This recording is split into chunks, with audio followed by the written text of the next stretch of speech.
Hey everybody, I have a devotional thought for you today, and we are beginning to wrap up a little bit of our story of Joshua. Joshua himself has begun to get older.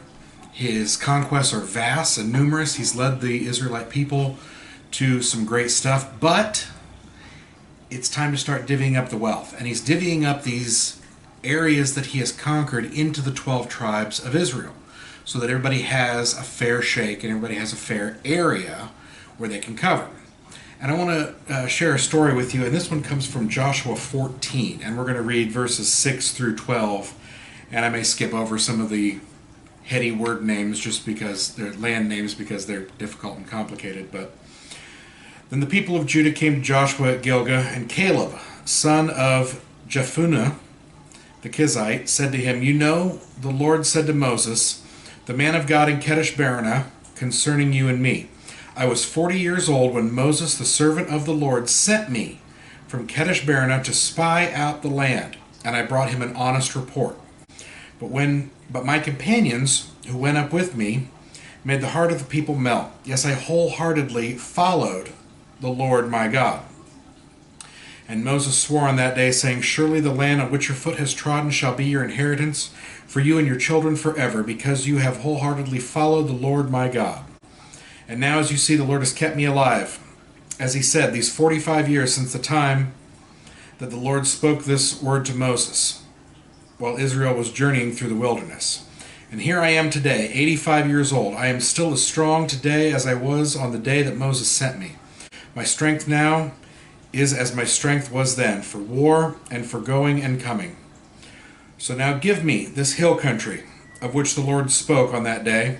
For you heard on that day how the Anakim were there, with great fortified cities. It may be that the Lord will be with me, and I shall drive them out, as the Lord said." Then Joshua blessed him and gave Hebron to Caleb, son of Jephunneh, for an inheritance. And it continues on and gives a little more detail. But I like this little bit here because Joseph's being very meticulous as to why he's sending the different people to different areas. It's a lot of really boring reading, to be perfectly honest, where he says this tribe is going to get from this river to this river, from this mountain to this mountain, and then this tribe is going to get from this river to, it gets old. It gets old real quick. But I found this little bit in there as I was reading through, and I thought, okay, that's the same Caleb that Moses sent as a spy when Moses first came up to the promised land. He sent these spies into the city to go gather information and bring it back so they knew what they were getting themselves into. And they're the ones that reported, it's great, it's everything God has always said, gave them strategic advice, and everything went well. Okay? Here it is 45 years later. 45 years, Caleb has stayed true to the Israelite people. And finally he's coming to Joshua and saying, hey, this was promised to me. Moses was so happy with how things went that he said that God would give me this land.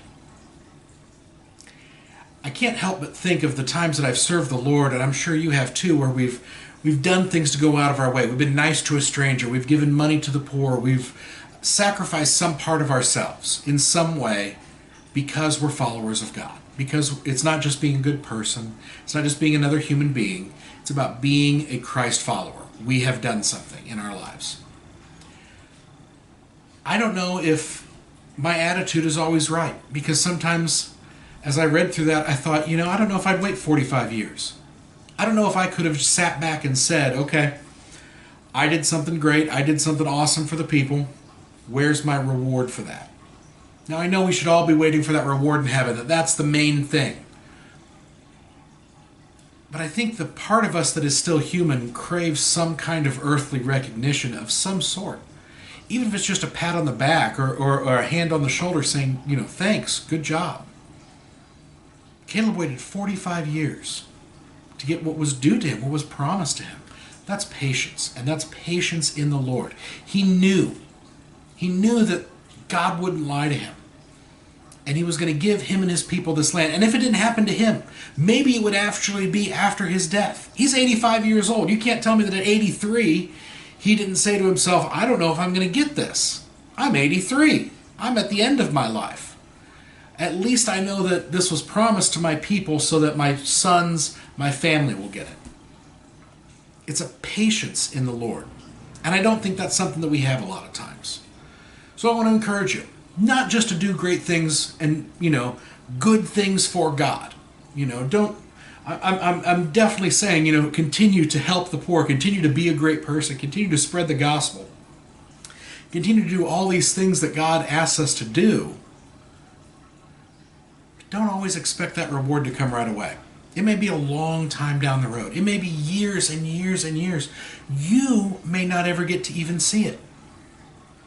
That reward may come to the people that come after you. That say, because this person did this for me, out of his love for God, here's the reward I can offer now. Patience. It's a virtue. It's one of God's fruits of the Spirit, and it's important for all of us to have in our lives. So I want to encourage you to have some patience. Remember that we don't serve God because we get rewards. We serve God because it's the right thing to do. Thank you all for watching. We'll see you back on Sunday for our regular message.